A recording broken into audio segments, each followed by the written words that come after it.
안녕하십니까. 반갑습니다. 진짜 시황의 최수창입니다. 네. 이제 6월 어느덧 중반에 달려오고 있고요. 상반기가 실질적으로 2주 조금 더 남았죠.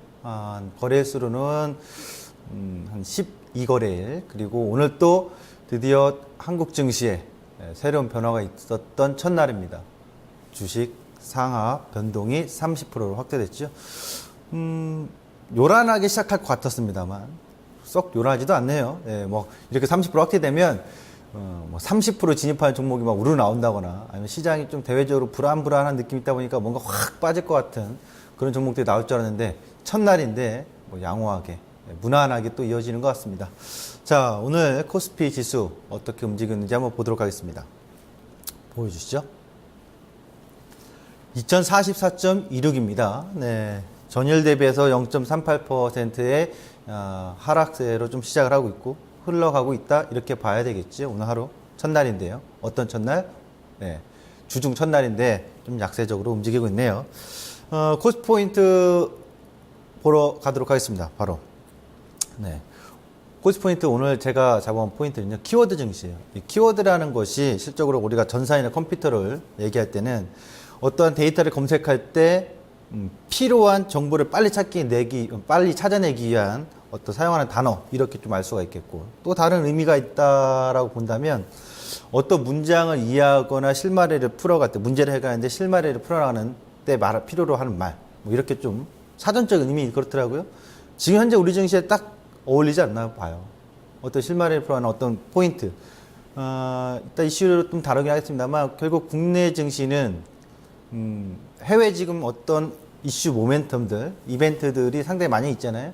거기에 좀 노출된 상황에서 본격적으로 하반기에 과연 우리 경제의 모멘텀이 다시 회생하느냐, 아니면 자칫 좀 위태위태한 구간으로 가느냐, 아주 중요한 기로에 있다라는 거.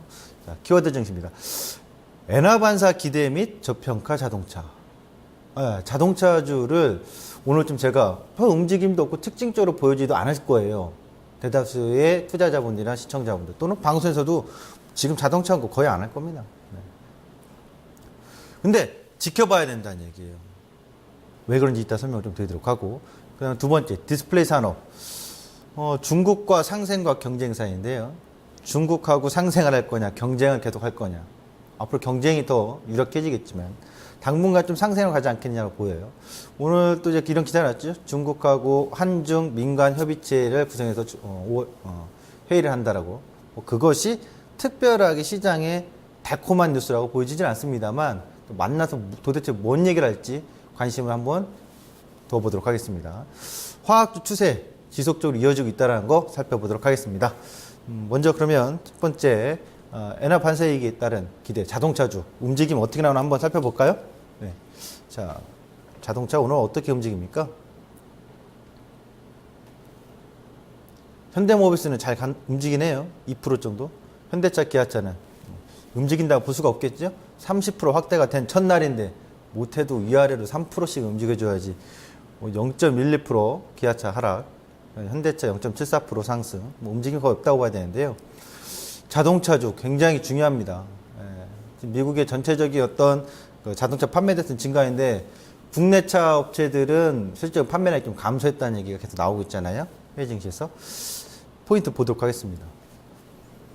자동차가 엔화의 영향을 받을 수 있는 가능성이 있는 시점에 올 수 있을까요? 보도록 하죠. 최근 지난주에 엔달러에서 125엔의 상승으로 계속 가다가, 이 얘기는 결국 엔화가 약세였다는 얘기죠. 오르고 있었다는 거. 구로다의 한마디에. 네. 구로다니까 좀 그러네요. 구로다 총재라고 해드릴게요. 한마디에 쭉 미끄러졌습니다. 분명 엔화가 그동안 우리나라의 수출업체들에게 큰 영향을 줬죠. 특히 자동차 업체들에게. 그러니까 엔화가 반전의 포인트에 나와서 점진적으로 하락해서의 흐름으로 이어진다면, 자동차는 좀 반사 효과를 볼 가능성이 있다 없다? 있다라고 좀 봐야 되겠죠. 최근에 우리나라 원달러 환율도 작년에 900원대에서 지금 1100원대로 올라와 있으니까, 이런 점에서 자동차주가 이번 실적 시즌에 굉장히 중요한 키워드가 될 것 같아요. 왜냐? 자동차주들의 지금 PBR을 본다면 0.8배, 0.7배 막 이렇습니다. 굉장히 저평가 국면이고 더 빠질래야 빠질 구멍이 없을 정도로 저평가 영역인데 관건은 실적에 있어서 영업이익에 대해서 뚜렷한 어떤 전환 포인트가 나오지 않았다라는 거. 그러니까 계속 밀리고 거기다가 ELS의 로깅 물량에 대한 또 부담감까지 쌓이면서 계속 물량 압박에 받아서 밀렸지 않습니까? 근데 그 돌파구를 찾으려면 첫 번째는 결국 실적이잖아요. 실적 터닝 포인트에서 이거 최악이야. 더 이상 밀릴 데가 없어. 네? 낙동강까지 갔다 이거죠. 또는 생각보다 예상 외로 괜찮았어. 이런 실적 모멘텀 나오면 저평가 영역에서의 어떤 반전의 터닝 포인트의 가능성이 있지 않을까. 또 하나 바로 엔화. 이 엔화의 흐름을 좀 주목해보자. 당장 엔화가 125엔, 126, 127엔 올라가기엔 좀 어려울 거란 말이죠. 당분간 엔화의 반사 효과를 좀 볼 수 있는 포인트가 자동차에 있지 않을까. 그래야 또 지수의 흐름도 살아날 수 있다 이거죠. 자동차가 계속 빠지면요. 지수 상당히 어려울 거예요. 이런 점에서 자동차를 좀 특징으로 포인트를 좀 잡아봤습니다. 디스플레이주 얼마나 좀 움직이는지 한번 보도록 하겠습니다. 디스플레이주 한번 보도록 하죠. LG 디스플레이 2.43%의 오늘 상승은 보여주네요. 자, 오늘 상승이 LG 디스플레이에 엄청난 터닝이 되는 건지 아니면 그냥 일시적 하락에서 추세에서 일시적 반등인지 좀 살펴보도록 하겠습니다. 이제 먼저 디스플레이 쪽은요.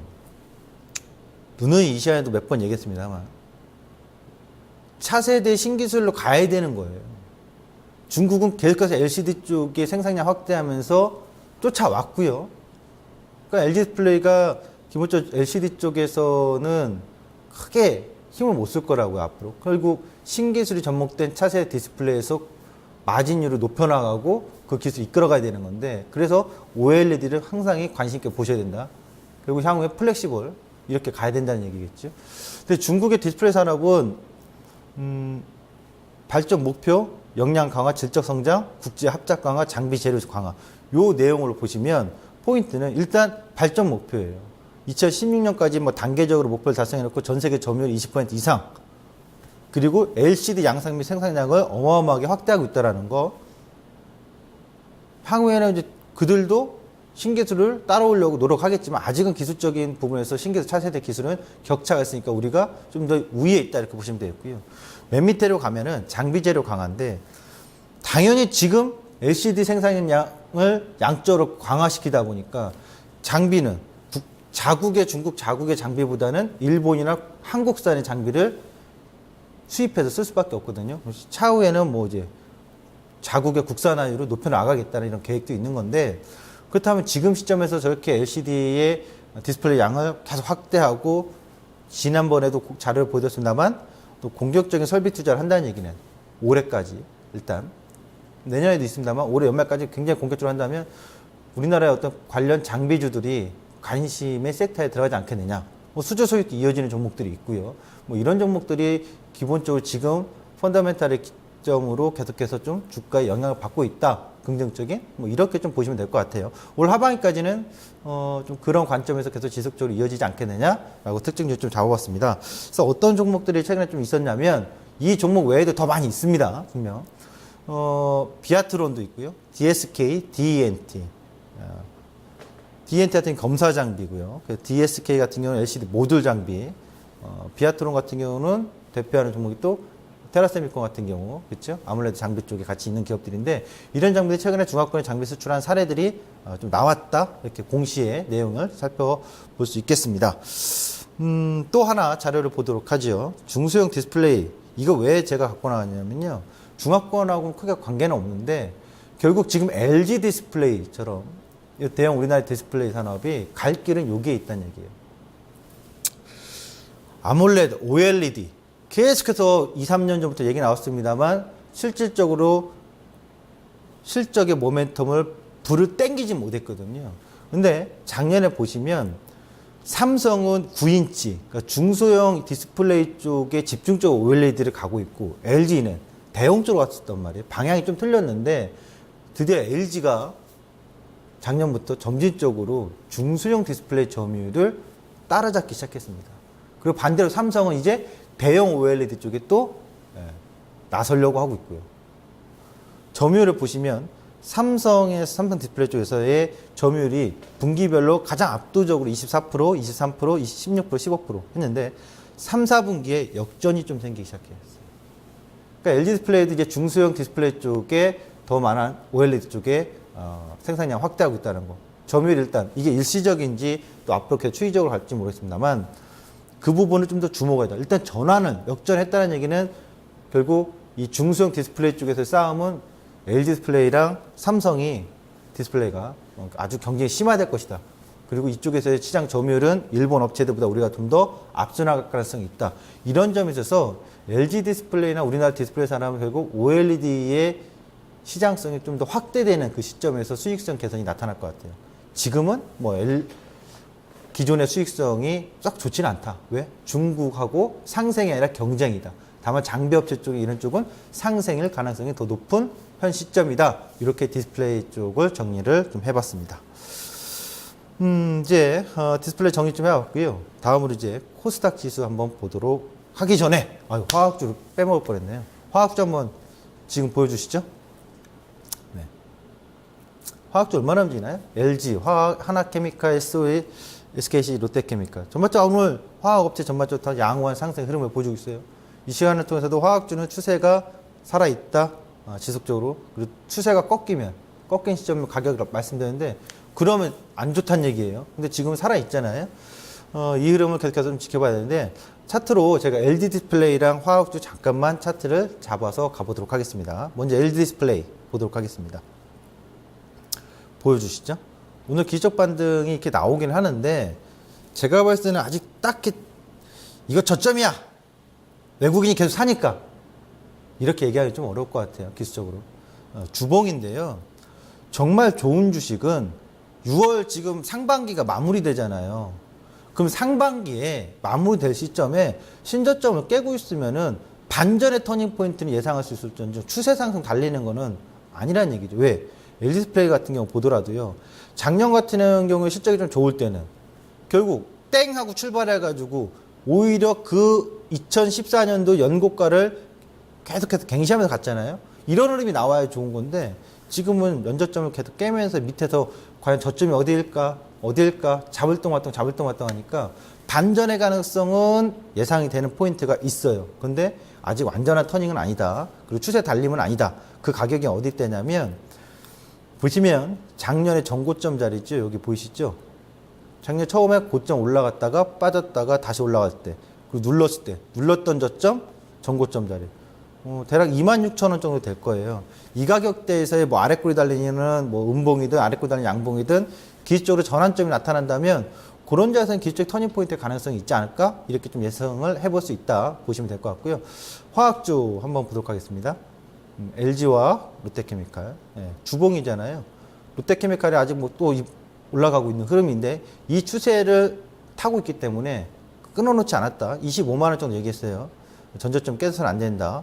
그리고 일봉상 보시면 25만 원 깨지지 않고 지키고 있는 과정에서의 전고점에서 왔다 갔다 하는 과정이라서 화학주는 여전히 추세 지속에 있다. 이렇게 좀 롯데케미칼 보셔야 되겠고 LG화학 같은 경우는 좀 눌려놨는데 여전히 롯데케미칼과 같은 밸런스에서 살아있다. 이렇게 보시면 되겠습니다. 하나케미칼 상당히 좀 강한 모습이죠. 계속해서. 자, 이제 코스닥으로 넘어가 보도록 하겠습니다. 코스닥 지수 보여주시죠. 네. 얼마나 움직입니까? 장대 음봉이네요. 네. 전일 대비 0.77% 하락. 코스닥 지수에 있어서 제가 710포인트의 싸움은 치열하니까 지수 자체는 뭐 계속 그 자리 등락입니다. 거기서 지금 크게 벗어나지 못하고 있죠. 그런 관점에 좀 흔들리고 있다. 이렇게 좀 보시면 되는데 코스닥에 제가 포인트를 이렇게 좀 잡아봤습니다. 보여주시죠. 숲보다 나무를 볼 때 코스닥의 어떤 숲이 왕성하게 번창하게 이런 게 아니잖아요. 710포인트대에서. 그럼 710포인트대에서 과연 올 이제 하반기 어떤 종목군들이 더 잘까? 종목 자체를 좀 보셔야 되지 않을까 봐요. 코스닥 지수가 막 뜨거워지고 이런 구간이 아니니까. 종목 자체에 좀 포커스를 해서 종목의 공부를 좀 하셔야 시장에 어떤 흔들림이 있더라도 추세적인 상승의 흐름을 또 추세적인 변동의 흐름을 극복해 나갈 수 있다. 이렇게 보여지는 장세다. 그래서 의료기기 실적 모멘텀을 좀 잡아봤습니다. 오늘은 의료기기에 대해서 한번 잠깐 살펴볼 겁니다. 오스임플란트, 휴비츠, 바텍, 인바디, 디오. 그 외에도 뭐 굉장히 많습니다만 대표적으로. 자, 자료를 보기 전에 한번 종목들 어떻게 움직이나 한번 볼까요? 보여주시죠. 네, 오늘 인바디. 상한가. 지난주까지는 15% 상한가였죠. 넘어가 버렸어요. 16%. 네, 아주 좋은 상승을 좀 보여주고 있는데 붕 떠버렸죠, 너무. 자, 오스테임플란트 4.92%. 오늘 코스닥에서 이 의료기기들이 좀 잘 움직이고 있어요, 여전히. 그 흐름이. 이 종목들을 한번 왜 봐야 되는지 잠깐 살펴보도록 하겠습니다. 의료기기 수출 현황인데요. 작년까지입니다. 뭐 아직도 수입액이 더 많긴 합니다. 의료기기가 수입액이 더 많은데 수출로만 살펴보면 계속 연평균 20%, 15%, 17%, 19%, 20%대의 연평균 성장을 계속 전년 대비에 보여줬고요. 작년 같은 경우는 그 2014년도 대비해서는 증가율이 한 4%밖에 안 되죠. 3.7%. 그럼에도 불구하고 전체적인 수출의 금액으로는 24억 달러죠. 100만 달러에서 24억 달러. 계속 증가하는 추이거든요. 주목해야 되겠죠. 그러니까 우리나라의 의료기기. 지금 시장을 뜨겁게 콜싹 달궜던 것은 바이오잖아요. 근데 바이오는 정말 말 그대로 꿈만 먹고 가고 있는 상황이에요. 실적이 안 나오고 있는 기업이 너무 많다고 얘기해드렸죠. 냉정하게. 근데 의료기기 쪽은 실질적으로 실적이 좀 나오고 있단 말이죠. 다음 자료를 한번 볼까요? 다음 자료를 보여주시면 작년 제조업체인데요. 오스테 임플란트가 전년도 순위가 1위였고 또 순위 1위입니다. 2등이 삼성 메디슨, 지멘스, 바텍, 삼성전자. 중요한 건 삼성전자, 삼성 메디슨. 삼성이 그럼 앞으로도 계속 바이오 쪽에 실질적으로는 이 바이오 쪽에 대해서는 굉장히 크게 더 관심을 가지셔야 되겠죠. 그리고 우리가 알고 있는 바텍이나 오스테 임플란트, 치과 의료기기 쪽. 그리고 쭉 내려오다 보면 시젠이라고 해가지고요. 진단키트 있죠. 그 다음에 인포피아도 있고 비웍스, 엑스레이 쪽. 그 다음에 아이센스도 있고요. 신흥도 있고요. 그러니까 보면은 의료기기라고 하더라도 우선은 치과용 쪽에 생산 실적이 좋다 이거죠. 오스테 임플란트 있죠. 바텍 있죠. 그 다음에 신흥도 있죠. 신흥이 제가 알기로 의자 체어거든요.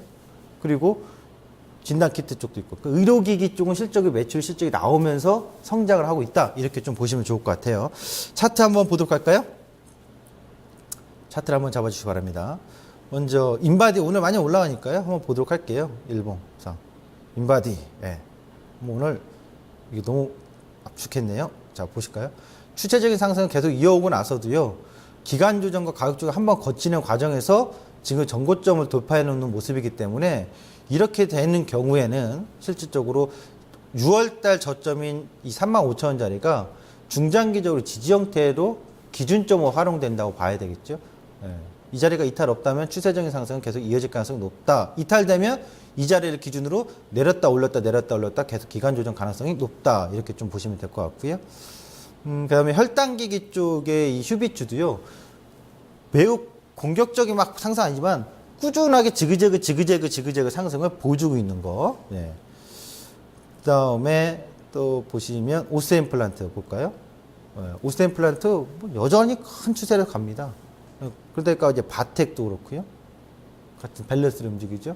여전히 이런 쪽에서는 2분기, 3분기에도 계속 실적 모멘텀이 이어질 가능성이 높다. 오늘 같은 날도 신고가를 내고 있기 때문에 특징으로 잡아봤습니다. 자, 그럼 이제 글로벌 시장 예상 이슈로 들어가도록 하겠습니다. 설왕설래. FOMC 16, 17이 있습니다. 제가 지난주에 했지만 16, 17일 날 시장에 어떤 전환점이 나올 가능성이 있다. 요거는 제가 조만간 왜 기준금리, FOMC와 금리, 그리고 시장에 대해서 컨트를 한번 얘기를 해드릴 날이 있을 거예요. 그리스입니다. 18일까지. 또 연장되는 거죠. 연장해놨잖아요. 저번에 6월 30일까지. 뭐 주말에 뭐 30분 만나서 헤어졌다 뭐 이런 얘기 나오는데 이렇게 얘기하면 그렇지만 협상의 기본적인 거예요. 예. 협상하려면 밀당이라고 하죠. 밀고당기가 심한 구간이기 때문에 18일날 그런 모든 곳이 뭐 재무장관들 모여가지고 승부 결과가 나올 거냐? 제가 봤을 때는 뭐 그날 나오면 좋고 안 나오면 또 다음 주에 나올 기회가 있겠죠. 계속해서 설왕설래하는 거예요. 그리스. 그 다음에 추경 여부는 우리가 이번 달 말에 주목하자. 제가 보는 그리스는 이렇게 보여집니다. 결국 지금은 협상의 기술을 계속 활용하는 거기 때문에 끝날 때까지 끝난 게 아닌 상황. 예.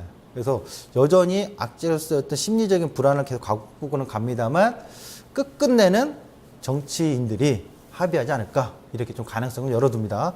시장 보도록 하겠습니다. 다음 자료 보도록 하죠. 코스피 펀입니다.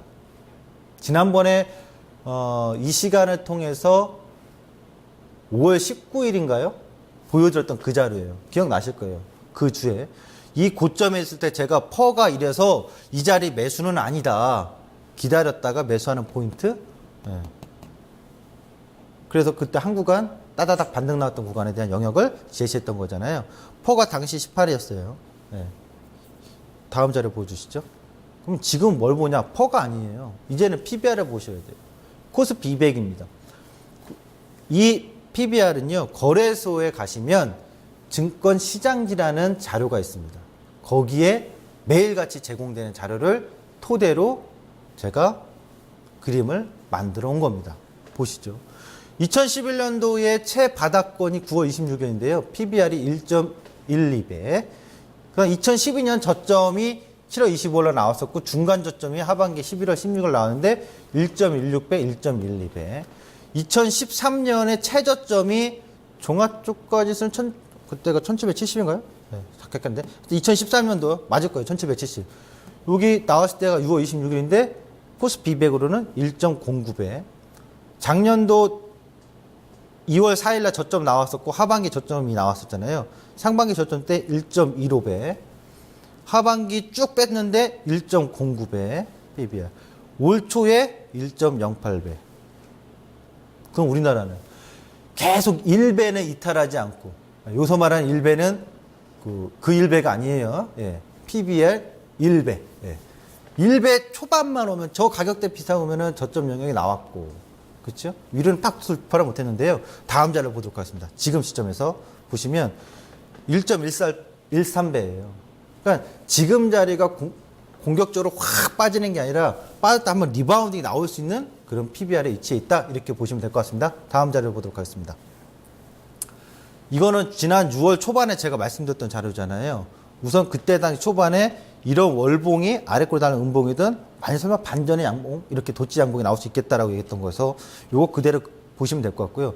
당시에 1,900원, 1,700원의 지지 바운딩 자리에 분할 매수 포인트 말씀드렸잖아요. 다음 자료 보면서 가도록 하겠습니다. 우선 좀 아쉬움이 있어요. 뭐냐?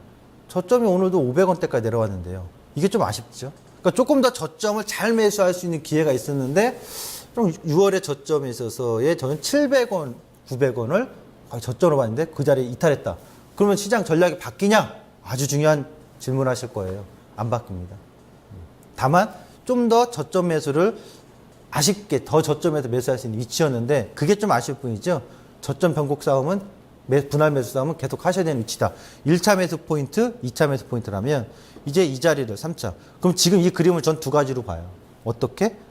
오늘 올라가는 척 했잖아요. 오늘 저점이 완전히 저점으로 안 보여요.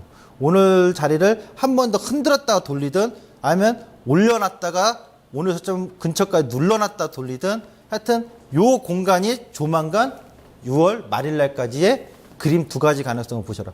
쭉 빠지는 그림 네버. 그렇게는 보이지 않네요. 자, 참고해 주시고요. 고저폭은 지난주에 얘기했던 그 고저폭을 활용하시면 될 것 같습니다. 저는 내일 다시 돌아오도록 하겠습니다. 감사합니다.